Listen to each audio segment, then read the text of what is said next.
नमस्कार दोस्तों। एक छोटी सी कहानी, जादुई घड़ा। एक गांव में भोलू नाम का व्यक्ति था।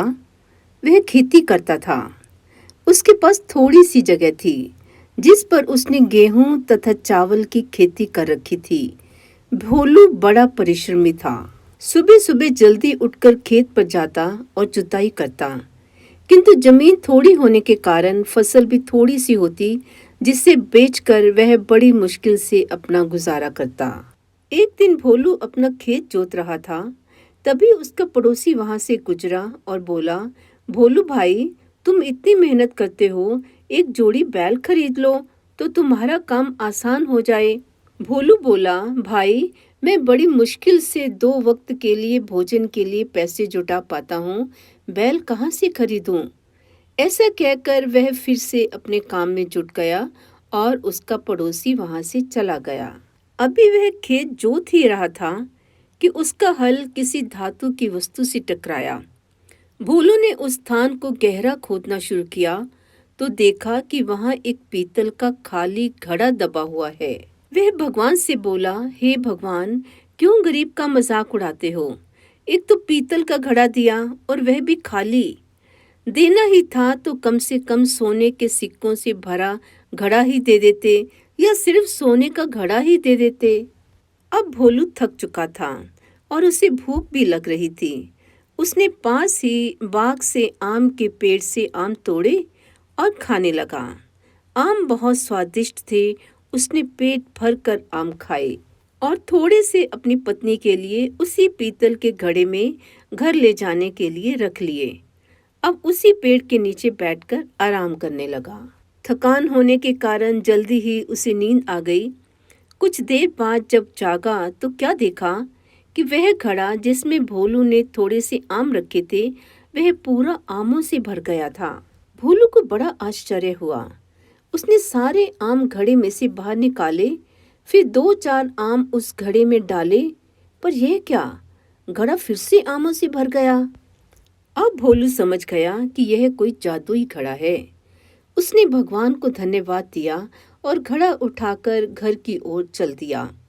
घर जाकर पत्नी को आवाज दी तो पत्नी बोली, इतनी देर से आए हो, घर में खाने को कुछ भी नहीं है, आज तो भूखा ही सोना पड़ेगा। भोलू ने पूछा कि क्या घर में कुछ भी खाने को नहीं है?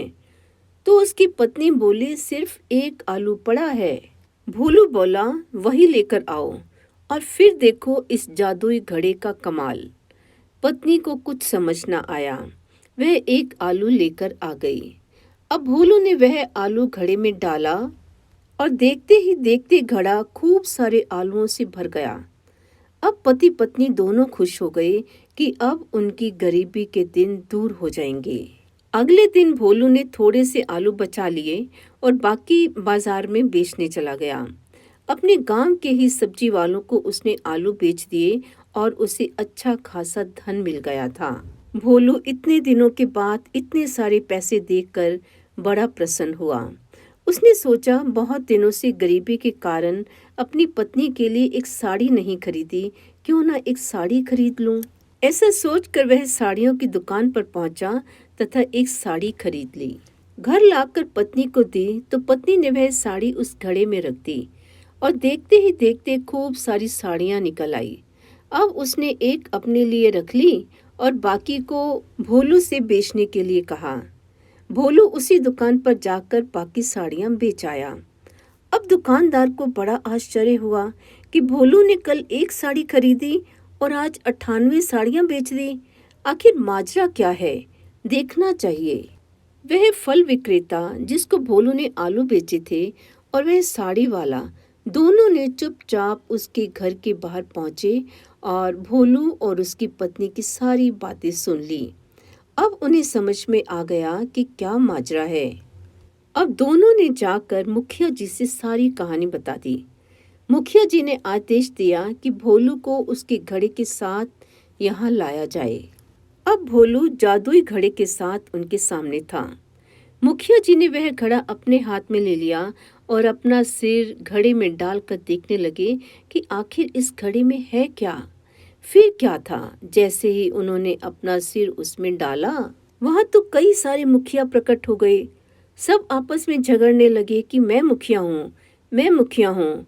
इस बीच भोलू ने उनके हाथ से वह घड़ा लिया और लेकर भागा। घर पहुंचकर उसने उस घड़े को लोहे के डंडे से तोड़ डाला। उसकी पत्नी बोली, अरे ये क्या किया? अब हम अमीर कैसे बनेंगे? भोलू पत्नी से बोला, ये घड़ा तो हमारे लिए मुसीबत बन गया था।